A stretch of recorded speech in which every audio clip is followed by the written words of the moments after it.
One of the things that I do know in speaking with students and families is, as a judge, I will always show those who appear in my courtroom respect. And working as the chief of staff really is what encouraged me to really jump into this race. I see the effects on the families and the students who have went through family court. They talk to me about things that they don't feel heard. They feel that they're just processed instead of judges or people really taking the time to get to know them, or their own experiences or their own reality.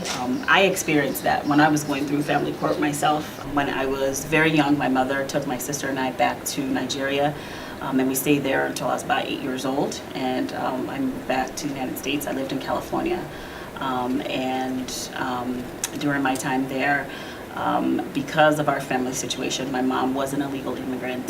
My sister and I both ended up in foster care. And because of my culture, I'm Nigerian. My sister and I would go through, some foster care together and through the courts together. And as the oldest person in my family, I'm Yoruba, in my culture, you really have to protect your siblings. You're the spokesperson for the family. You don't allow people to address your siblings. And so I would even do things like physically put myself between my sister and anyone new who wanted to talk to her. And so the people around did not understand that. They did not understand my culture. They did not think about asking questions.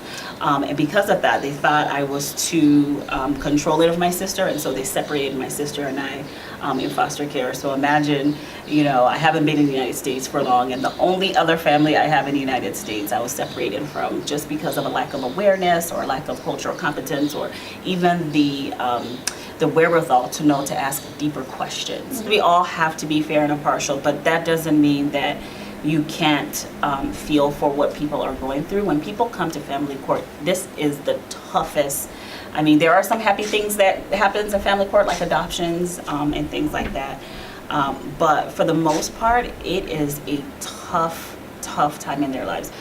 So it's critically important that the person who sits on that bench truly reflects and represents the entire community.